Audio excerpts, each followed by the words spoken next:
The Eucharist is profound, mysterious, dynamic, inviting, beautiful. We are people of the Eucharist.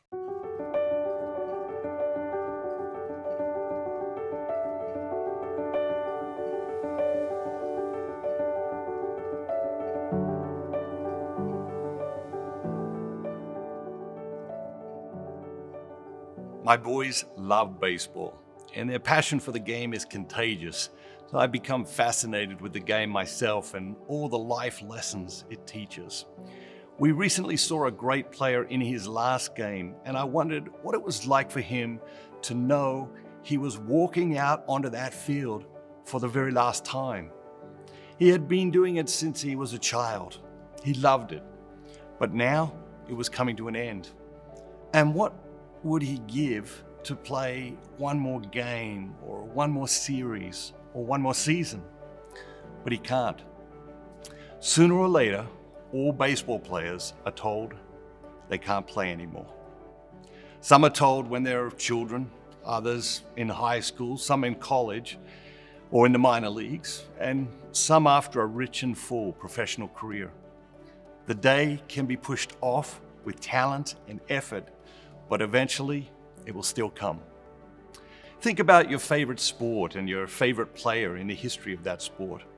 What do you think it was like for them to play their last game?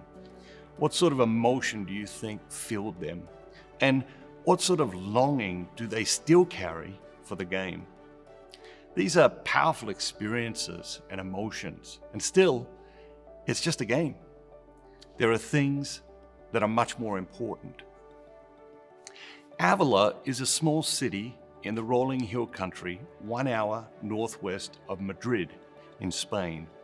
This is the birthplace of Saint Teresa of Avila, one of the greatest Catholic mystics and writers of all time. She wrote extensively on many topics and often reflected on her love and appreciation for the Eucharist.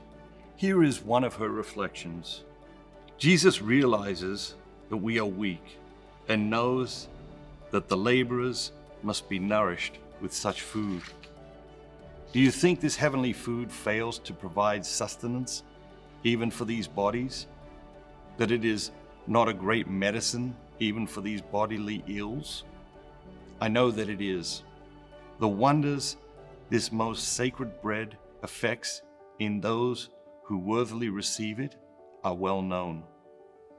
There is a church in Avila built on the site of Teresa's childhood home. In the sacristy, where the priest prepares for Mass, there is a large wooden crucifix on the wall. The crucifix is surrounded by these words, which have been painted on the wall. Priest of Jesus Christ, celebrate this Holy Mass as if it were your first Mass, your last Mass, your only Mass. Now let me ask you a question. If you could only go to Mass once in your entire life, if you could only receive the Eucharist once, how satisfied or dissatisfied would you be with how you participated in Mass last Sunday? So this is my challenge for you today. From now on, each time you go to Mass, participate as if it were your first Mass, your last Mass, and your only Mass. Imagine you could only participate in Mass one more time before meeting God for the final judgment. How would you prepare? What would you wear? What intentions would you bring to that Mass? Who would you pray for, knowing you wouldn't see them again in this lifetime? I don't know when your last Mass will be, but I do know the best way to prepare yourself for that day is to approach each Mass you are blessed to attend as if it were your first, last, and only Mass. Trust, surrender, believe, receive. We need to feed the spiritually starving. Will you help? Become a member of the International Society of the Eucharist today.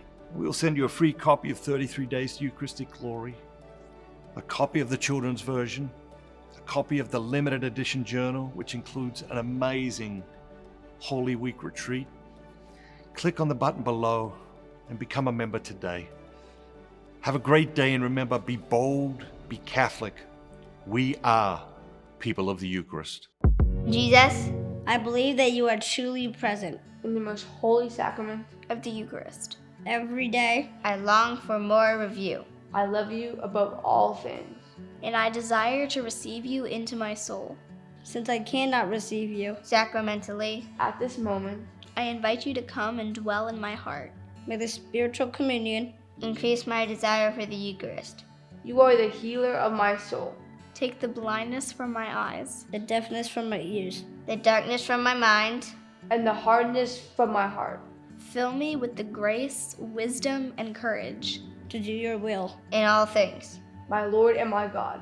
Draw me close to you, nearer than ever before. Amen. Consecrate America. To the Eucharist. Bye-bye. Have a great day. Have a great day. Have a great day. Come on. Have a great day.